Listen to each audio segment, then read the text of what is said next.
네, 안녕하세요, 여러분. 오늘은 우리나라 주변의 해류는 이라는 단원에 대해서 배우도록 해보겠습니다. 교과서는 235쪽부터 237쪽까지 내용이 되겠습니다.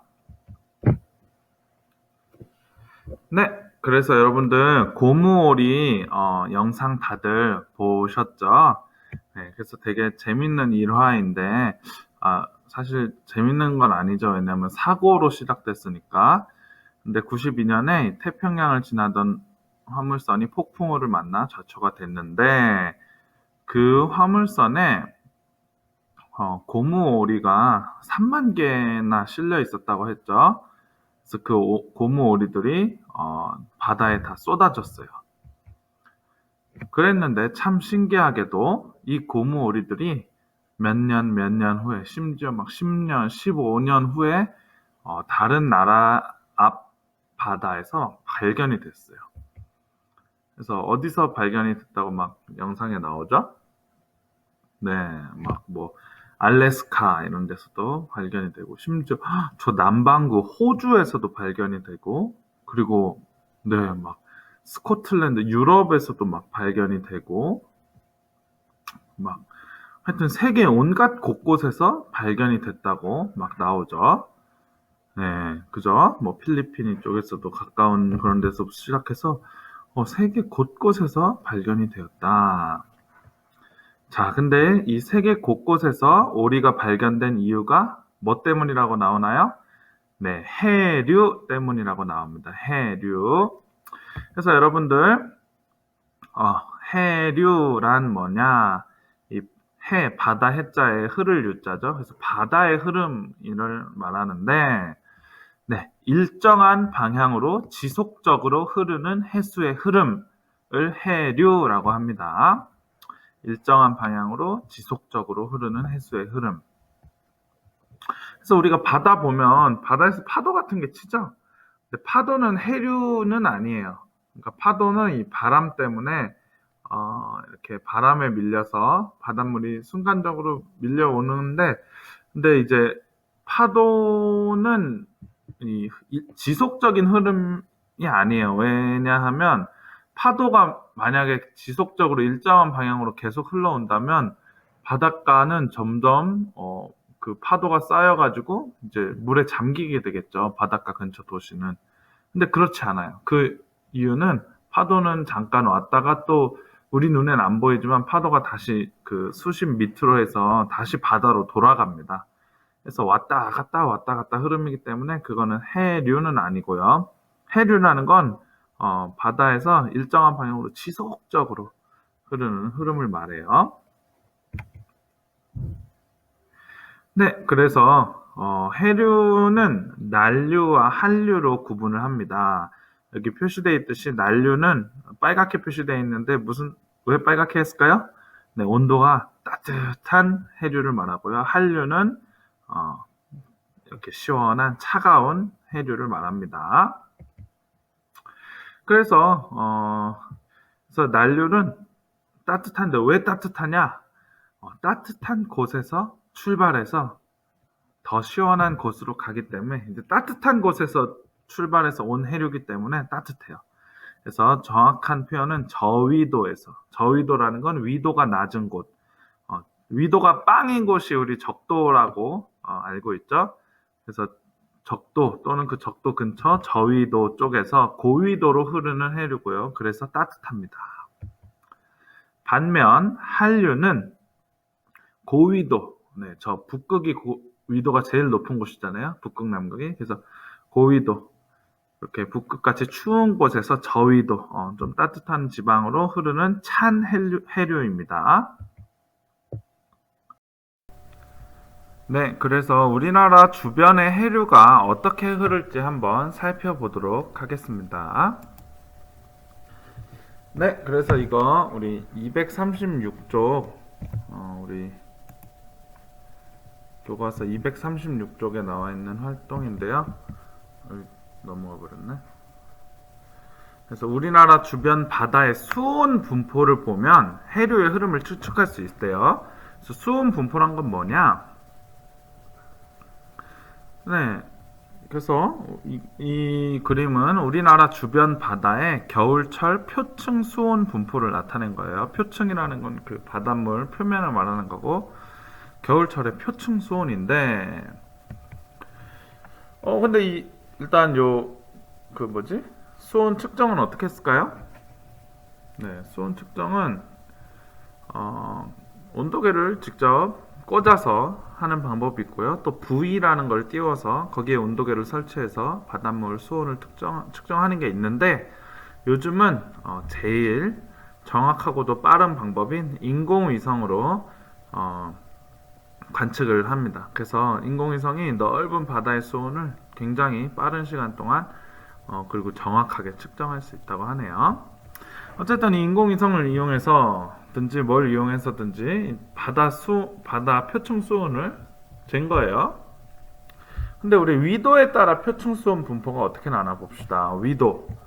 그러니까 위도라는 건 여러분들 아시겠지만 요게 위도예요. 30도, 35도, 40도 이렇게 되는. 그러니까 위도가 낮은 지역에서, 위도가 낮은 쪽에서 온도가 어때요? 네, 대체로 높죠. 20도, 뭐 18도, 17도 이렇잖아요. 그리고 점점 위도가 높아질수록 온도가 어때요? 수온이 낮아진다는 것을 알 수가 있죠. 너무 쉽죠? 네. 그런데 말이죠. 여기서 끝이 아니고 같은 위도, 그러니까 여러분들 위도가 높을수록 온도가 낮아지는 이유는 위도가 높을수록 추운 지역이잖아요. 북쪽으로 갈수록 춥잖아. 그래서 온도가 낮은데 이 위도에 따라 대체적으로 온도가 점점 위로 갈수록 낮아지기는 하지만 같은 위도에서 보자 이거야. 그러니까 동해안과 서해안.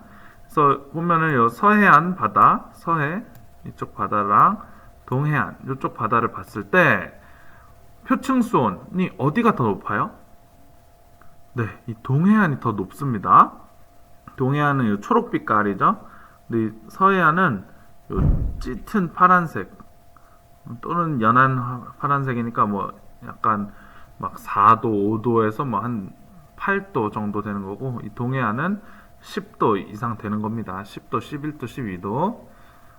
근데 왜 같은 위도인데 동해안이 더 온도가 높을까요? 네, 그것이 오늘 배우는 바로 해류 때문입니다.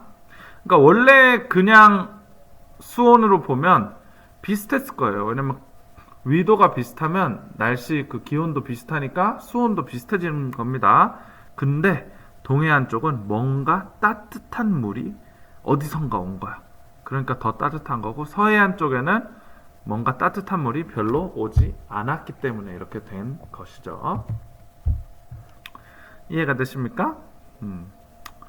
자, 그래서 여러분들 요 A 위치에서 따뜻한 해수가 우리나라로 흘러온다면 어떤 경로를 그릴지 예상을 해봅시다. 그래서 여러분들 따뜻한 수온은 어떻게 할 수 있냐면 그 주변에서 제일 따뜻한 곳을 우리 화살표를 그리면서 한번 따라가 봅시다. 그래서 여기서 이렇게 해류가 A에서 출발을 해서 따뜻한 주변 지역에서 제일 따뜻한 데만 이렇게 골라가면 이렇게 흘러간다는 걸 우리가 알 수 있고요. 동해안 쪽으로는 어떻게 따뜻한 게 흘러오냐? 이렇게 따뜻한 물이 흘러간다는 것을 우리가 알 수가 있습니다. 한번 모범 답안 볼까? 모범 답안 보면은 선생님이 그린 그림이랑 되게 비슷할 거예요. 네, 거의 똑같았어. 보이지가 않을 정도로 화살표가.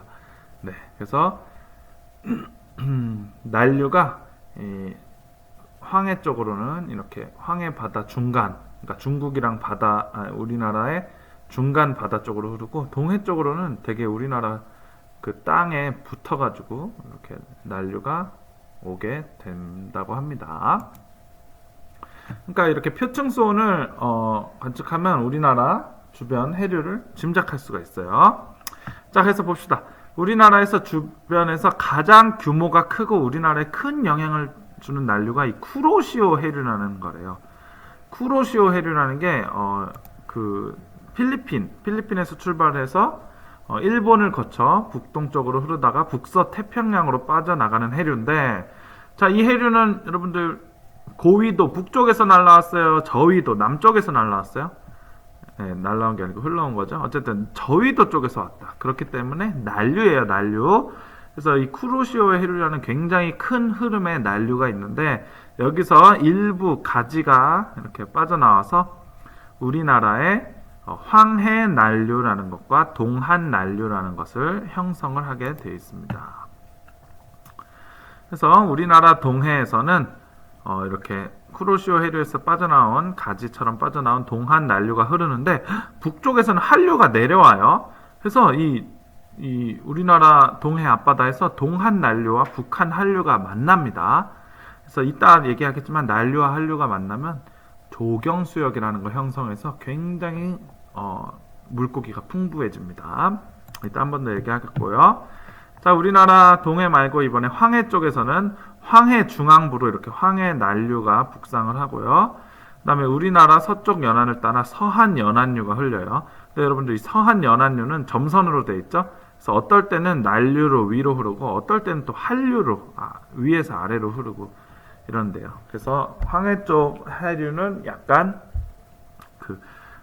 시기에 따라 변화하는 양상이 있습니다. 자, 그래서 여러분들 우리나라 동해안에서 유리병 속에 편지를 넣어서 바다에 띄우면 어디로 갈까요? 그 동한 난류를 따라서 아마 가까이는 일본 아니면 더 멀리는 저 러시아나 알래스카까지 가게 될 것 같습니다. 자, 그다음에 우리 해류의 흐름은 주변 지역의 기온에도 영향을 줍니다. 그러니까 여러분들 이 동해 바다 자체가 좀 따뜻해졌죠? 그래서 동해 바다가 따뜻해지다 보면 이 동해안에 근접한 도시들도 조금 원래 날씨보다는 조금 따뜻해집니다. 그래서 겨울철에 왜 강릉 같은 지역이 생각보다 덜 춥다 이런 말 들어봤어요? 이 내륙 지방은 굉장히 추운데 강릉은 생각보다 따뜻하다. 뭐 그런 게 해류의 영향도 있습니다. 자, 그다음에 그래서 난류가 강하게 흐르는 지역은 그렇지 않은 지역보다 대체로 기온이 높아요. 그래서 요 지역, 제주도, 또 대마도, 그리고 남해안, 통영, 거제도, 이런 쪽이 대체로 기온이 높은 이유가 난류 때문이다. 네. 그리고 아까 말했듯이 난류와 한류가 만나는 곳은 영양염류와 플랑크톤이 풍부해. 그래서 매우 좋은 어장을 형성합니다. 그래서 이런 곳을 조경수역이라 그래요. 조경수역. 그래서 이 조경수역이 우리나라 동해 앞바다에 이렇게 형성이 잘 되어 있습니다. 네, 아주 중요한 내용이 있습니다. 근데 이 조경수역이 막 난류와 한류가 둘 다 그러니까 만나는 곳이어야 되는데 지구 온난화 때문에 이 조경수역 자체가 조금 북쪽으로 이동하고 있다고 하네요. 그래서 이제 우리나라 앞바다가 이렇게 조경수역인데 지금은 이게 점점 북한 쪽으로 이렇게 밀려가고 있다고 합니다. 네. 넘어가겠습니다. 그래서 여러분들 배운 내용 정리하겠습니다. 바닷물의 일정한 흐름을 뭐라고 할까요? 네, 해류라고 합니다. 2번 저위도에서 고위도로 흐르는 따뜻한 해류를 난류라고 하고요. 자, 또 넘어가서 우리나라 동해안 주변의 연평균 기온이 같은 위도의 서해안보다 높대요. 그 까닭이 뭘까요? 네, 동해안 주변에는 더 해안을 바짝 붙어서 어떤 난류가 온다 그랬죠? 네, 동한 난류가 흐른다 그랬습니다. 그래서 그 동한 난류 덕분에 동해안은 연평균 기온이 조금 더 높다. 서해안보다. 자, 그렇습니다. 그래서 소단원을 돌아보면 해류 지속적으로 흐르는 해수의 흐름이고요. 난류는 저위도 에서 고위도 쪽으로 흐르는 따뜻한 해류. 한류는 고위도에서 저위도 쪽으로 흐르는 찬 해류입니다. 그래서 우리나라 주변의 해류를 보면 가장 큰 흐름이 쿠로시오 해류인데요. 이 해류가 우리나라에 큰 영향을 주는 난류이고요. 여기서 빠져나온 동한 난류가 우리나라 동해안을 따라 북쪽으로 가는 해류가 되겠습니다. 그래서 북한 한류는 우리나라 동해안을 따라서 저 북쪽에서 남하하는 해류고요. 이 북한 한류와 동한 한류가 만나서 조경수역을 형성한다 그랬습니다. 그다음 황해 난류는 그 황해 우리 서해안 쪽에 붙어서가 아니고 황해 중앙부, 그러니까 중국이랑 우리나라 딱 중안부에 북상하는 해류고요. 그리고 우리나라 그 서해 바짝 붙어서 흐르는 해류는 서한 연안류고요. 요거는 난류로 흐를 때도 있고 한류로 흐를 때도 있습니다. 방향이 조금 일정치는 않습니다. 그 다음 또 보면 형성평가 보겠습니다. 우리나라 주변 해류에 관한 설명으로 옳지 않은 것은 1번 우리나라 황해에는 조경수역이 형성되나요? 아니에요. 조경수역은 우리나라 동해에 형성된다 그랬죠. 그래서 답이 벌써 1번이네 나와버렸네. 또 나머지도 봅시다. 2번 우리나라 주변 난류의 근원은 그렇죠. 쿠로시오 해류 때문입니다. 우리나라 동해에는 동한 난류와 북한 한류가 둘 다 흘러서 그게 만나서 조경수역 형성한다 그랬고요. 4번 우리나라 황해 쪽에는 황해 난류도 흐르고 서한 연안류도 흐릅니다. 5번 난류가 흐르는 해역은 다른 해역보다 대체로 기온이 높다 그랬죠. 네. 그래서 우리 오늘 해류에 대해서 살펴봤고요. 다음 시간에는 해수면의 높이가 달라지는 조석 현상과 조류라는 것에 대해서 한번 배워보도록 할게요. 네, 오늘 너무 수고했고요. 남은 시간 문제 풀고 잘 제출해 주세요. 안녕.